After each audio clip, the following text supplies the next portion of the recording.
இக்கருத்தாய்வில் நம்மோடு கலந்துரையாட வந்திருப்பவர் மூத்த ஊடகவியலாளர் திரு பிரியன் அவர்கள். வணக்கம் திரு பிரியன். இன்றைய நமது கேள்வி, சுவர் விளம்பரங்கள் குறித்து உங்கள் கருத்து என்ன? இந்த கேள்விக்கு வரவேற்கிறோம், வரவேற்கவில்லை, யாரும் அதை படிப்பதில்லை, சுவர்கள் தான் அசிங்கமாகும், இதர கருத்துகள் கருத்தில்லை என 6 தெரிவுகளாக விடைகள் கிடைத்திருக்கின்றன. அவற்றை முதலில் மண்டல வாரியாக சதவிகிதத்தின் அடிப்படையில் நாம் திரையில் பார்க்கிறோம். இந்த மண்டல வாரியான முடிவுகள்ல குறிப்பிடத்தகுந்த அம்சமா எதை பாக்குறீங்க திரு பிரியன்?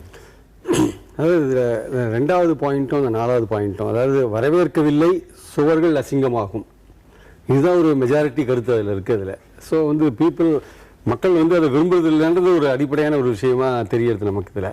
ஆனால் அதை விரும்புறது இல்லைன்னா கூட தவிர்க்க முடியாதபடி இந்த சுவர் விளம்பரங்கள் இடம்பெறது தேர்தல் போது மட்டும் இல்லை, எல்லா காலங்களையும் நடக்கிறது. உதாரணமாக பார்த்தீங்கன்னா, ஒரு அரசியல் கட்சியோட மாநாடுன்னு வச்சுக்கோங்களேன், 2 மாதத்துக்கு முன்னாடியே எல்லா சுவர்களையும் பிடித்து மாநாடு இத்தனாம் தேதின்னு போட்டுறாங்க. இல்லை ஒரு தலைவரோட பிறந்தநாள் வச்சுக்கோங்க, அந்த பிறந்தநாள் போது பார்த்தீங்கன்னா அந்த பிறந்த நாளுக்கு வாழ்த்த வயதில்லை, வணங்குகிறோம், இல்லை வணங்குகிறோம், வாழ்த்துகிறோம், ஏதோ ஒன்று போட்டு நீட்டாக நீங்கள் நெடுஞ்சாலையில் நீங்கள் பயணம் பண்ணீங்கன்னா சென்னையிலேருந்து கன்னியாகுமரி வரை 2 சைடு நீங்கள் இந்த மாதிரி விஷயங்களை பார்த்துட்டே இருக்கலாம். இப்போதான் கொஞ்சம் ஒரு 10 நாளாக தான் அது இல்லாத இருக்கு, எல்லாம் அழிச்சிட்டு இருக்காங்க. கொஞ்சம் கண்களுக்கு கொஞ்சம் ஃப்ரீயாக இருக்குது அந்த சைடு போகிறதுக்கு. எல்லாட்டி பார்த்தீங்கன்னா 2 சைடு கலராக ஒன்லி விளம்பரங்கள் தான் நீங்கள் பார்த்துட்டு போவீங்க. சென்னையில் மட்டும் பார்த்தீங்கன்னா இந்த சுவர் விளம்பரங்கள் பார்த்தீங்கன்னா 10,000 தனியார் சுவர்கள் ஆக்கிரமிச்சு சுவர் விளம்பரங்கள் பண்ணியிருந்தாங்க. இப்போ கார்பரேஷன் அதெல்லாம் அழிச்சிட்டு இருக்காங்க. இந்த மாதிரி சுவர் விளம்பரங்கள் பண்ணுறது இதுக்கு 90s முன்னாடி பாத்தீங்கன்னா இதெல்லாம் யாருமே கண்டுக்கிறது கிடையாது. ஆக்கிரமிச்சுன்னா அது அனுமதி பெறாமல் தேர்தல் ஆணையத்திடம் அனுமதி பெறணும், அந்த சம்பந்தப்பட்டவங்கள அனுமதி பெறணும், பணம் தேவைன்னா உரிய பணம் கொடுக்கணும் இல்லையா, வாடகை. இது மாதிரி எல்லாம் இந்த மாதிரி விஷயங்களுக்கான விழிப்புணர்வே நமக்கு இல்லாத இருந்தது. இதெல்லாம் நமக்கு சொல்லி தந்தவரே டிஎன் சேஷன் தான். 1994 அவர் தேர்தல் கமிஷனராக இருந்தபோது இந்த மாதிரி விஷயங்கள்லாம் தனியார் சுவர் விளம்பரங்களை நீங்கள் அசிங்கப்படுத்தக்கூடாது, அவங்களுடைய பர்மிஷன் கேட்டு தான் நீங்கள் பண்ணணும்.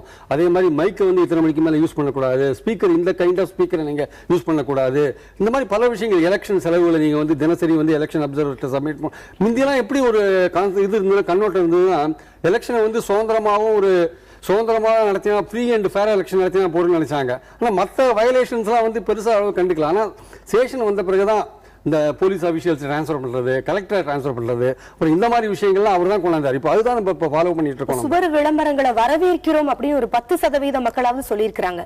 என்ன காரணத்திற்காக இவங்க வரவேற்கிறாங்க? அவங்க ஒருவேளை கட்சிக்காரங்களா இருப்பாங்க நினைக்கிறேன். ஒருவேளை கட்சிக்காரங்களா இருப்பாங்க, அதனால அவங்க வரவேற்கலாம். இல்லை ஒருவேளை அந்த சுவர் விளம்பரங்கள் போடுறதுனால அவங்களுக்கு யாராவது வாடகை கொடுக்கலாம், ஒருவேளை அந்த வாடகை வரும்ன்றதுக்காக கூட சொல்லலாம். அசிங்கமாகும்னு சொல்றவங்க அதை முறைகேடாக அவங்க செஞ்சிருக்கிறாங்கன்ற எண்ணத்துல சொல்லியிருக்க முடியாது. ஒருவேளை உரிய பணம் கொடுத்து அனுமதி பெற்று செஞ்சிருந்தாலும் கூட அது அசிங்கம் தான் அப்படின்னு நினைக்கிறவங்க தானே அவங்க. இல்லை, அதாவது இதில் 2 விதமாக இருக்குது. அசிங்கமாக நினைக்கிறவங்க எந்த விதமான கட்சியும் சாராதவங்க வீட்டு சுவர்கள் நீங்கள் பண்ண போகும்போது அவங்க ஐஎஸ்ஆர் இதெல்லாம் வேண்டாம் சார், இதெல்லாம் ரொம்ப அசிங்கமாக இருக்குது சார் அப்படின்னு சொல்லுவாங்க.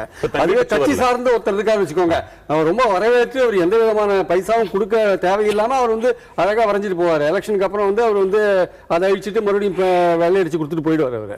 அதனால் இதில் 2 விதமான கருத்து இருக்குது. ஒன்று ஆர்வமாக தானே வரவேற்கிறது, இல்லை தானே யாராவது கட்சிக்காரங்க வந்தால் கூட இல்லை சார் எங்கள் வீட்டு சேவை பயன்படுத்தாதீங்க, எங்களுக்கு விருப்பம் இல்லைன்னு சொல்கிறது. 2 விதமாகவும் இருக்குது. அடுத்து வயது வாரியான முடிவுகளை நாம் பார்க்கலாம். 18 25 வயது வரை உள்ள இளைஞர்கள், 26 35 வயது வரை உள்ள இளைஞர்கள், 36 50 50 வயதிற்கு மேற்பட்டோர் என 4 பிரிவுகளாக இதே பதில்களை சதவிகித அடிப்படையில் நாம் பார்க்கலாம். கிட்டத்தட்ட அந்த முதல்ல அந்த புள்ளிவரம் இருக்கு பாத்தீங்களா, அதை ஒட்டி தான் இந்த புள்ளிவரமும் வந்திருக்கு. இல்ல இளைஞர்கள் அப்புறம் முதியவர்கள் வேறுபாடு எதுவும் தெரியுதா சார்? இதுல சுவர்கள் அசிங்கமாக சொல்றது 43.31% அதிகமா இருக்கு இல்லையா? இல்ல, அந்த 51+ பாத்தீங்கன்னா வரவேற்கவில்லைன்னு சொல்லிட்டு 40.85% சொல்றாங்க. சுவர்கள் தான் அசிங்கமாகும், அதே பாத்தீங்கன்னா அப்படியே சுவர்கள் தான் அசிங்கமாகும் 26.76% தான் சொல்றாங்க. வரவேற்கவில்லைங்கிறத விட சுவர்கள் அசிங்கமாகும் சொல்றது அழுத்தமான பதில் இல்லையா? அந்த சுவர்கள் அசிங்கமாகும் சொல்றதுல 18 25 வயசு உள்ளவங்க அதிகமா இருக்காங்க பாத்தீங்கன்னா. ஆனா வரவேற்கவில்லைன்னு சொல்ற இளைஞர்கள் 18 25 வயசு உள்ள இளைஞர்கள் சுவர்கள் தான் அசிங்கமாகும்னு 43% சொல்றது கொஞ்சம் ஒரு மாதிரி ஒரு இதா இருக்கு. தங்களுடைய வீட்டுல ஒரு வணிக நிறுவனத்தின் விளம்பரம் இடம்பெறுவதை காட்டிலும் ஒரு அரசியல் முத்திரை விழுவது அசிங்கமா நினைக்கிறாங்களோ ஒருவேளை? கண்டிப்பா பல பேருக்கு வந்து அவங்க எந்த கட்சி சார்ந்தவங்களோ சாராத இருக்காங்களோ தெரியாது. ஆனா ஒரு கட்சியோட முத்திரை அவங்க வீட்டுல வந்து பாக்குறவங்க நினைப்பாங்க, ஓஹோ இவர் இந்த கட்சிக்காரர், அவர் உண்மையிலே அந்த கட்சியா இருக்க மாட்டார். ஆனா பாக்குறவங்களுக்கு வந்து அந்த ஒரு தோற்றத்தை கொடுக்கும் இல்லையா? அது எங்க வீட்டுல வந்து நீங்க ரெட்டையில வரைஞ்சிட்டு போயிட்டீங்கன்னா, இல்ல எங்க வீட்டுல உதயசூரியன் வரைஞ்சிட்டு போயிட்டீங்கன்னா எனக்கு எந்த கட்சி சார்பும் இருக்காது. ஆனா பாக்குறவன் வந்து என்ன பண்ணுவான், ஓஹோ உதயசூரியன் வரைஞ்சதுன்னா இவர் திமுக அனுதாபி போல் இருக்குன்னு அதிமுக காரன் நம்மளை பத்தி தப்பா நினைப்பான் இல்லையா? அது அந்த மாதிரியான ஒரு உள்ளூர்ல ஒரு பிரச்சனை வரத்துக்கான ஒரு காரணங்கள் இருக்கிறதுனால மொத்தம் அரசியல்னா ஒரு அடி தள்ளி நிக்கிற மாதிரி அப்படின்னு ஒரு எண்ணமும் மக்கள்கிட்ட இருக்கு. இது நமக்கு ஓட்டு போடுறதுன்றது தவிர எதுக்கு இதெல்லாம் ஒரு அதோட இன்வால்வ் ஆகுது இருக்கு பாத்தீங்களா? அந்த இன்வால்வ்மெண்ட்டை நம்ம எதுக்கு அது காமிச்சிக்கணும் வெளியில, அது எதுக்கு தேவையான்னு கேட்கிற ஒரு மனோபாவம் மக்கள்கிட்ட இருக்கு. ஆனா இந்த சுவர் விளம்பரங்கிறது எவர் கிரீன் ஒரு கான்செப்டா? நிச்சயமா சார், அந்த காலத்துல இருந்து ரொம்ப பாத்தீங்கன்னா யாரும் படிக்கவில்லை அப்படின்னு சொல்றாங்க பாத்தீங்கன்னா, அது ரொம்ப கொஞ்சம் பர்சன்டேஜ் தான் இருக்கு பாருங்க. 9.14 டோட்டலா ஆல் இந்தியால ரொம்ப பாத்தீங்கன்னா யாரும் படிப்பதில்லைன்னு சொல்றவங்க வந்து கிட்டத்தட்ட வந்து பாத்தீங்கன்னா ஒரு 10% மக்கள் தான் இருக்காங்க. 10% மக்கள் தான் இருக்காங்க. 10% மக்கள் தான் இருக்காங்க. 8.9% மக்கள் தான் வந்து யாரும் படிப்பதில்லைன்னு சொல்றாங்க. ரொம்ப குறைவான பர்சன்ட் தான். ஆனா இன்ஃபேக்ட் அது வந்து படிக்கிறாங்க எல்லாருமே, அதுதான் உண்மை.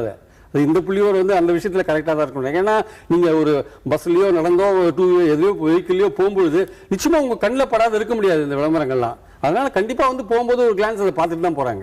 அது ஒரு கவனச்சிதறலால் தலைத்து ஒரு விபத்து கூட வழி ஏற்படுத்தலாம். கண்டிப்பா அதுக்கான வாய்ப்புகள் இருக்கு. தொடர்ந்து பேசலாம். ஒரு சிறிய இடைவேளைக்கு பிறகு மக்கள் மனதில் 2016 தொடரும்.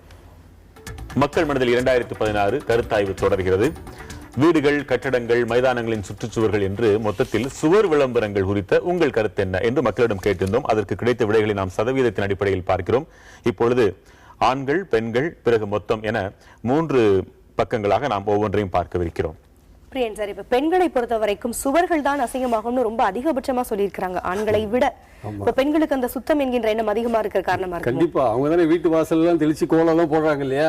திருப்பி மதுசூரை பார்க்கும்போது அசிங்கமா இருந்தா அவங்க ஃபீல் பண்ணுவாங்க. அதனால தான் 47% பெண்கள் வந்து சுவர் அசிங்கமாகும் சொல்லியிருக்காங்க. அதே பார்த்தீங்கன்னா ஆண்கள் வந்து 36% தான் சொல்லியிருக்காங்க.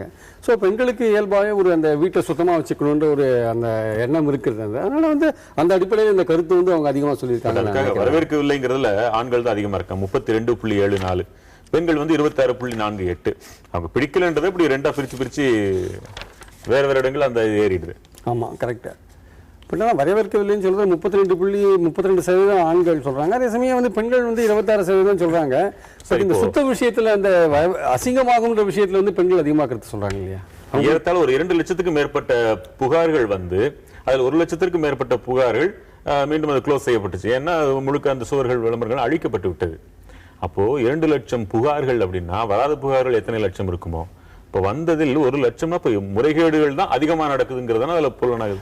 கண்டிப்பா இதுல சந்தேகமே கிடையாது. ஏன்னா இதெல்லாம் இந்த மாதிரியான முறையீடுகள் வந்து எப்போ நடந்துட்டு தான் இருக்கு. எப்படி ஒரு சுவற்றின் உரிமையாளர் அதை எதிர்த்திருப்பாரா இல்லையா? அல்லது அச்சமுணர்வு தான். இப்போ லோக்கல்ல வந்து ஒரு கட்சிக்காரர் வந்து நான் வரைஞ்சிக்கிறேன்னு சொல்ற போது இவர் வந்து அதுவும் ஆளுங்கட்சிக்காரங்க வந்து சொன்னாங்கன்னா ஒரு தனிப்பட்ட ஒரு வீட்டு இவர் வந்து அவர் வந்து நிச்சயமா வந்து தைரியமா வந்து நீ சுவத்துல வரையாதுன்னு சொல்றதுக்கான தைரியம் அவருக்கு கிடையாது. ஏன்னா நாளைக்கு அந்த அரசியல்வாதி உள்ளூர்ல இருக்க அரசியல்வாதி அவன் கவுன்சிலராக கூட இருப்பான். அவனை நம்பிதான் இவருடைய பல விஷயங்கள் நடக்க வேண்டியிருக்கலாம். அதனால அவ்வளவு தைரியமா வந்து சொல்ல மாட்டாங்க. சரி வேற வழி இல்ல தலையெழுத்து ஒழிஞ்சு போன்ற மாதிரி தான் அவங்க வந்து கொடுப்பாங்களே தவிர ஒரு முழு மனதோட வந்து கொடுக்கறவங்க ஒரு கட்சிக்காரனா தான் இருப்பான். உங்க அனுபவத்துல எத்தனையோ பெரிய பெரிய தலைவர்களின் இல்லங்களை தேர்தல் நெருக்கத்திலும் பார்த்திருப்பீங்க. எந்த தேர்தலையாவது எந்த தலைவர்களின் வீடுகள்லயாவது சுவர்கள் இந்த மாதிரி சுவர் விளம்பரங்கள் வரையப்பட்டிருக்கா? அவங்க அனுமதிப்பாங்களா? நிச்சயமா கிடையாது. நீங்க கோபாலபுரத்துல போயஸ் கார்டன்ல நீங்க பார்த்திருக்கே சான்ஸ் இல்ல. வேற எந்த தலைவர்களையும் பல சந்தர்ப்பங்களை நம்ம போகும்போது அந்த மாதிரியான சுவரெழுத்துக்களை நான் பார்த்ததே கிடையாது. ஆனா என்ன தெரியுமா, இவங்க பெரும்பாலும் நீங்க தனியார் சொல்றீங்க இல்லையா, தனியார் வீடுகள்ல சொல்றீங்க இல்லையா, இவங்க பெரும்பாலும் ஆக்கிரமிக்கிறது வந்து பொது சுவர்கள் தான். அரசாங்கத்துக்கு சொந்தமானவை அல்ல கல்வி நிலையங்களுக்கு சொந்தமானவை. நீங்க பாத்தீங்கன்னா நெடுஞ்சாலையில பாத்தீங்கன்னா கம்ப்ளீட்டா இருக்கிறத பாத்தீங்கன்னா ஒரு கல்வி நிலையங்களுக்கோ ஒரு தொழிற்சாலைகளுக்கு சொந்தமான அந்த மாதிரி இடங்களை தான் சுவர்களை தான் அவங்க பெரும்பாலும் ஆக்கிரமிக்கிறாங்க. மக்கள் துணிஞ்சு புகார் கொடுக்கலாம்ல, தேர்தல் கமிஷன் இந்த அளவுக்கு மக்கள் துணிஞ்சு புகார் கொடுக்கலாம். மறுபடியும் அந்த பிரச்சனை தான் வரும். அந்த லோக்கல் கட்சிக்காரன் நீங்க எடுத்து புகார் கொடுக்குறீங்க இல்லையா, அவங்க வந்து ஒரே இடத்துல அந்த இடத்துல ஒரு சொந்த வீட்டுல குடியிருக்கிறவன் லோக்கல் இருக்கிற கட்சிக்காரன் அவ்வளவு சீக்கிரம் பகச்சிக்க விரும்ப மாட்டான் இல்லையா? சரி அவனுக்கு வந்து ஒரு பிடிக்காத விஷயமா தான் இருக்கும். வேற வழி இல்ல, என்ன பண்றது அப்படின்னு. இந்த விஷயத்துல தமிழகம் முன்னேறணுமா, என்ன செய்யணும், நிறைவா சொல்லுங்க. கண்டிப்பா முன்னேறினா மறுபடியும் இதில் மக்கள் விழிப்புணர்வு தான் காரணம். மக்கள் விழிப்புணர்வு மட்டும் இல்லை, அரசியல்வாதிகளும் வந்து அவங்களுக்கு ஒரு இது இருக்கு, தார்மீக கடமை இருக்கு. அதாவது ஒரு தனியார் சோதரை போயிட்டோ பர்மிஷன் வாங்கி பண்ணலான்றது கூட எனக்கு தேவையில்லை நினைக்கிறேன். எந்த சோதரையும் நீங்க ஆக்கிரமிக்காதீங்க. ஏன்னா இன்னைக்கு உங்களுடைய மெசேஜை வந்து கன்வே பண்றதுக்கு பல வழிகள் இருக்கு. நீங்க எதுக்கு சோதரை கையாளுறீங்க? நீங்க எவ்வளவோ விஷயங்கள் இருக்கு. நீங்க உள்ளூர்லயே கேபிள் டிவி மூலமா நீங்க பண்ணலாமே. நீங்க அதே மாதிரி எவ்வளவு விஷயங்கள் இருக்கிற போது நீங்க சுவர் மூலமா தான் உங்க விஷயங்களை கன்வே பண்ணணும்னு கிடையாது. சோ நீங்க அந்த விஷயத்துல வந்து நீங்க போயிட்டு அனாவசியமா ஒரு தனியாரை போயிட்டு பிரஷர் பண்றது, இல்ல அவர் விரும்பாத போது நீங்க அவர் வந்து பிரஷர் பண்ணி வாங்குறது, இல்ல ஒரு அந்த மாதிரி விஷயங்களை நீங்க அவாய்ட் பண்றது பெட்டர் ஆக்சுவலா வந்து. ஸோ அதனால வந்து இந்த விளம்பரம்ன்றது வந்து இது சோறு விளம்பரம் வந்து தேவையில்லாத விஷயம். இது வந்து அவாய்ட் பண்றது நல்லதுன்னு நினைக்கிறேன். சுவர்கள் சுகப்படட்டும், சுத்தப்படட்டும், சுத்தப்படட்டும். மகிழ்ச்சி.